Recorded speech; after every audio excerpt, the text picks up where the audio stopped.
स्वागत है आपका मेरे YouTube channel new era with happy में। जैसा कि आपको पता होगा कि हमारी ये प्राचीन भारत की प्राचीन इतिहास की श्रृंखला चल रही थी, जिसमें हमने वैदिक काल में ऋग्वैदिक काल उत्तर वैदिक काल दो भागों में बांटा था। उसके बाद ऋग्वैदिक काल के चार जो थे ऋग्वेद, यजुर्वेद और अथर्ववेद और सामवेद के बारे में बताए। उसका पूरा जितना क्वेश्चन उससे बन सकता है बताए हैं। तो अब उसी श्रृंखला की कड़ी को आगे बढ़ाते हुए हम स्टार्ट करते हैं। आज का टॉपिक है ब्राह्मण साहित्य।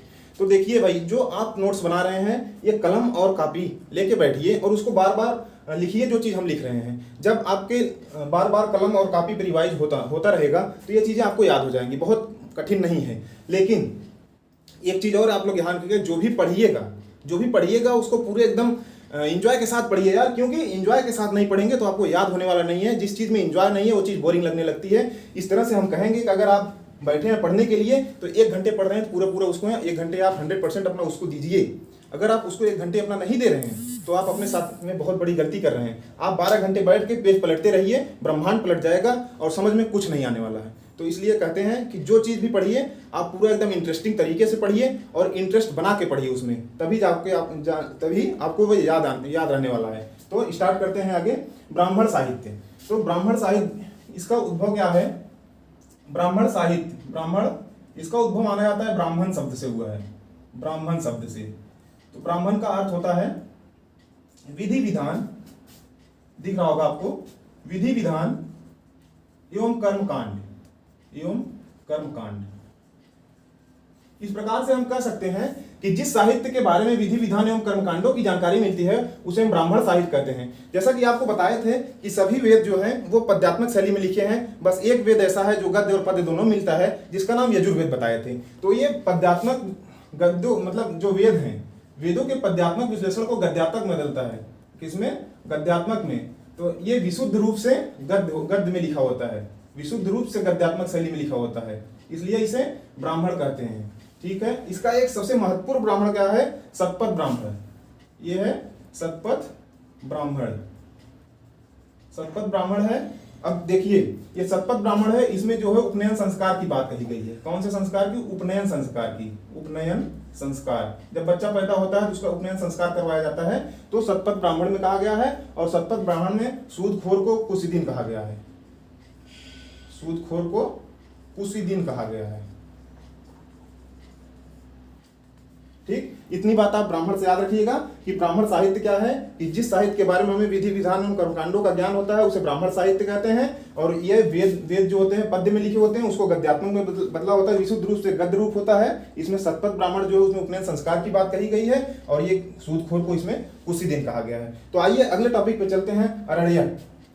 अब अरण्यक का मतलब सामान्य अर्थ निकलता है अरण्य। अब जो बच्चे हिंदी पढ़े होंगे उनको पता होगा अरण्य का मीन्स होता है जंगल।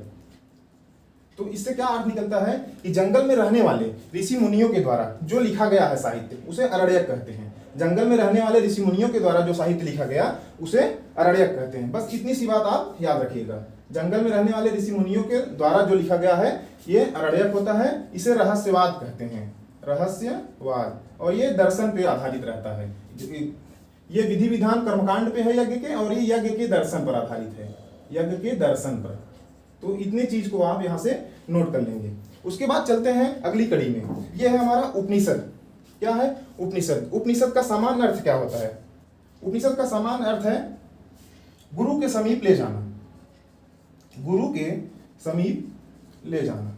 तो पहले आप लोग जानते हैं कि गुरुकुल की व्यवस्था चलती थी, तो बच्चे जाते थे गुरु के पास में और वहां पे शिक्षा ग्रहण करते थे।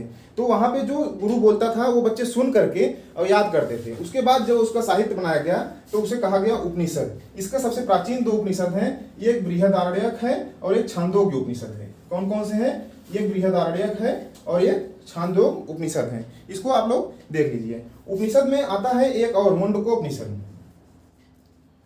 मुंडकोपनिषद तो बहुत बार क्वेश्चन यहां से बना लिया जाता है कि सत्यमेव जयते जो लिया गया है वो कहां से लिया गया है, तो वो मुंडकोपनिषद से लिया गया है। दोस्तों इसको याद रखिएगा, सत्यमेव जयते जो लिया गया है ये मुंडकोपनिषद से लिया गया है। ठीक है, हमें लगता है कि इतनी जानकारी आपको मिल गई होगी। फिर आगे हम बताना चाहेंगे आपको कि जो बृहदारण्यक है इसमें गार्गी याज्ञवल्क्य संवाद के बारे में वर्णन किया गया है। क्या मिलता है?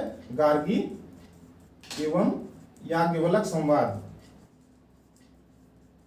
जैसा कि आप जानते होंगे, जब क्लास 4th या 5th में रहे होंगे तो उस टाइम पे आप लोग को पढ़ाया गया होगा गार्गी याज्ञवल्क्य संवाद, और जो राजा उनके जनक के दरबार में हुआ था, तो ये गार्गी याज्ञवल्क्य संवाद में बृहदारण्यक में दिया गया है। और ये छांदोग्य जो है इसको पंचवेद भी कहा जाता है, छांदोग्य को पंचवेद कहा जाता है। और ये कहाँ से मिलता है, और एक चीज कहा जाता है कि जो भगवान गौतम बुद्ध ने अपना पंचशील दिया है वो छांदोग्य से ही दिया है। पंचशील का जो नियम दिया है, पंचशील का नियम वो छांदोग्य से ही दिया है। ठीक है दोस्तों, इतनी बात आप इसमें याद रखेंगे। और जो मुंडकोपनिषद है इसको टूटी हुई नाव कहा गया है। क्या कहा गया है? टूटी हुई नाव की संज्ञा दी गई, टूटी हुई नाव।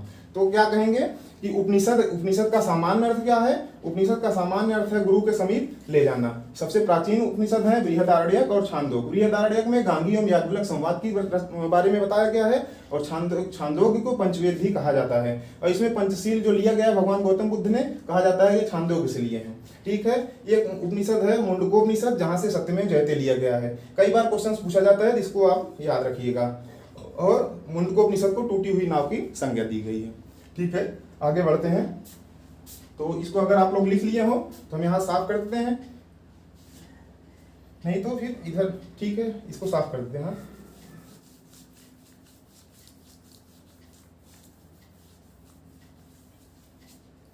आगे चलते हैं। यहाँ पे वेदांत।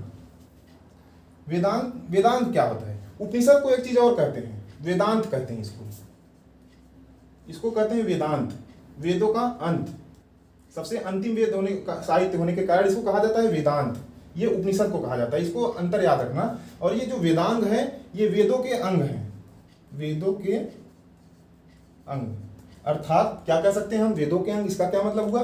वेद को समझने के लिए जिसकी रचना की गई उसे वेदांग कहते हैं। क्या कहें? वेद को समझने के लिए जिसकी रचना की गई है उसे वेदांग कहा जाता है। और वेदांग की संख्या कितनी है? 6। वेदांग की संख्या कितनी है? 6। ये 6 कौन कौन से हैं? शिक्षा, दूसरा है कल्प, तीसरा है व्याकरण, चौथा ज्योतिष, पांचवा है निरुक्ति,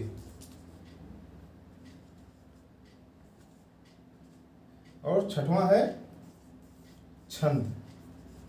तो कैसे याद करेंगे?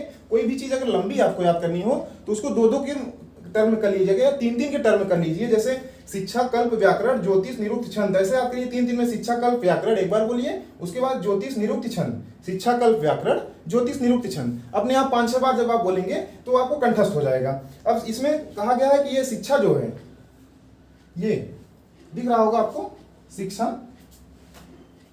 यहां आ जाते हैं। शिक्षा जो है ये वेद के नाग बताए गए हैं। वेद के नाग कौन है? शिक्षा है। व्याकरण है, ये वेद के मुख बताए गए हैं, वेद के मुख। ज्योतिष, ये आंख बताए गए हैं, वेद के आंख। ठीक है, और ये कल्प जो है वेद के हाथ बताए गए हैं।